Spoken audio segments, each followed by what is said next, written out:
চরিত্র। আজকে দেখলাম একটা স্টেটমেন্ট এসছে শেখ হাসিনার, যে চিন্ময়কে গ্রেপ্তার করার ব্যাপারে উনি অত্যন্ত দুঃখ প্রকাশ করে তার মুক্তি দাবি করে একটা স্টেটমেন্ট আমি আজকে গণমাধ্যমে দেখলাম। তো এখন কথা হলো যে আপনি মুগ্ধর মতো একটি ছেলে, কি তারুণ্যদীপ্ত ছেলে, বাচ্চা ছেলে, হয়তো কলেজে পড়ে, সে তার আরেক সতীর্থ গুলি খাচ্ছে, তাকে বলছে পানি লাগবে পানি। আপনি যে মুগ্ধকে হত্যা করতে পারেন, যে আবু সাইদ রংপুর বেগম রোকেয়া বিশ্ববিদ্যালয়ের ছেলে, যার বুকের পাঞ্জাবি ছিঁড়েতে দাঁড়িয়ে ওই পুলিশের বুলেট বরণ করেছে, তাকে হত্যা করতে পারেন। আজ আপনি নাফিজের মতো ছেলেকে হত্যা করতে পারেন। আজকে চিন্ময় গ্রেপ্তার হয়েছে বলে আপনি আজকে কুমিরের কান্না কাঁদছেন, ক্রোকোডাইল টিয়ার্স আপনার চোখ দিয়ে পড়ছে।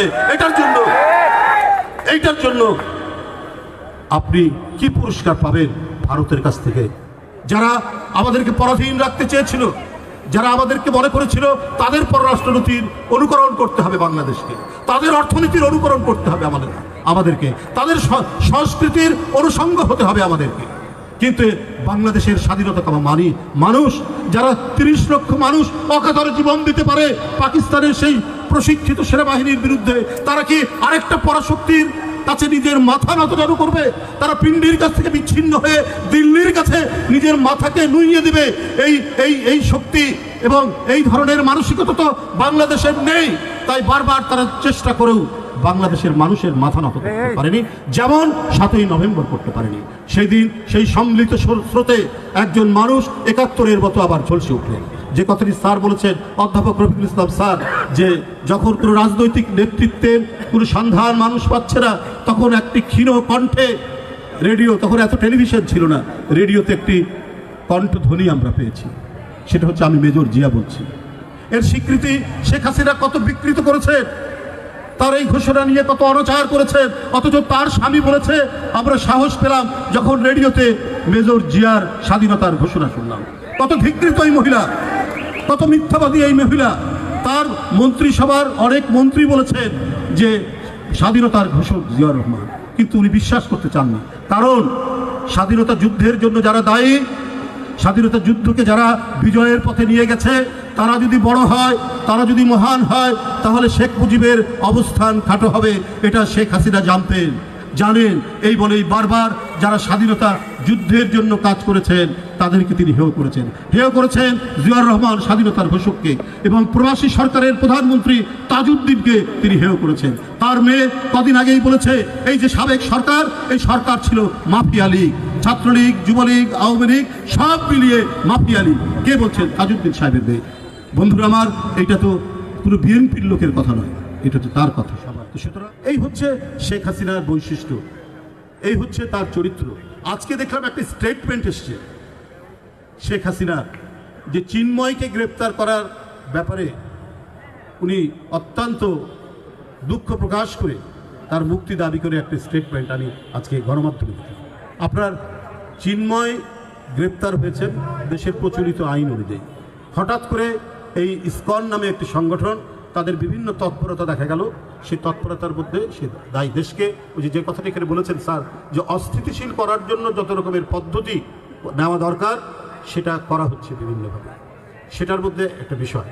তো এখন কথা হলো যে আপনি মুগ্ধর মতো একটি ছেলে, কি তারুণ্যদীপ্ত ছেলে, বাচ্চা ছেলে, হয়তো কলেজে পড়ে, সে তার আরেক সতীর্থ গুলি খাচ্ছে, তাকে বলছে পানি লাগবে পানি।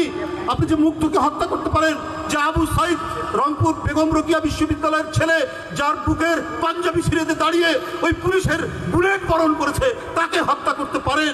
আজ আপনি নাফিজের মতো ছেলেকে হত্যা করতে পারেন। আজকে চিন্ময় গ্রেপ্তার হয়েছে বলে আপনি আজকে কুমিরের কান্না কাঁদছেন, ক্রোকোডাইল টিয়ার্স আপনার চোখ দিয়ে পড়ছে।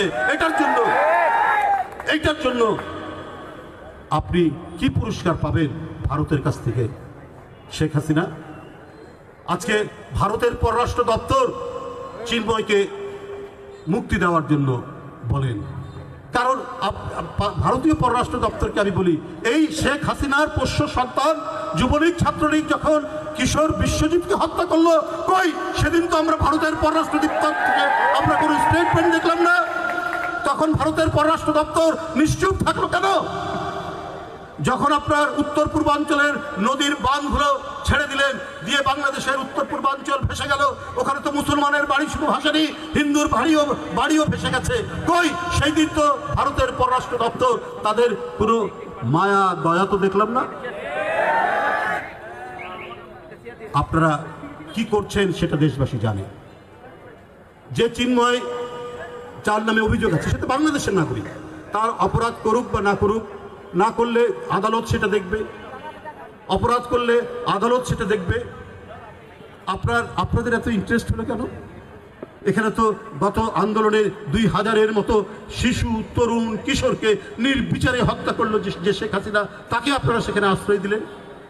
আজকে সার্জিস এবং হাসনাত তারা বলেছে যে তাদের উপর যে আক্রমণ একটা হয়েছে, যে এখানে থাকতে পারে ইসকনের সংযোগ থাকতে পারে, এগুলো কিসের আলামত? এগুলো কি ঘটনা হচ্ছে?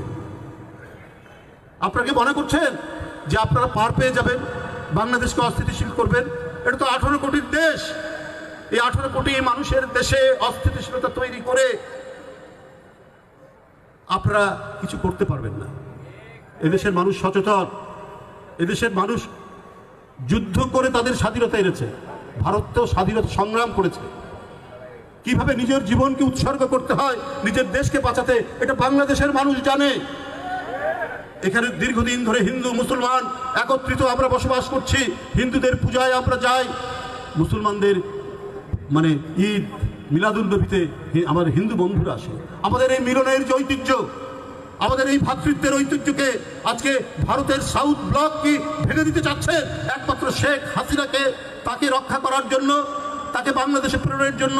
আপনারা কত ধরনের চক্রান্তের মধ্যে জড়িত আছেন আমরা জানি না, কিন্তু বাংলাদেশের মানুষ এটা ধরে ফেলছে। তাই বন্ধুরা, আমার বক্তব্য আর দীর্ঘায়িত করতে চাই না। আপনারা জানেন যে 5ই আগস্ট আরেকটি দুনিয়া কাঁপানো বিপ্লব হয়েছে, ছাত্র জনতার এই বিপ্লব।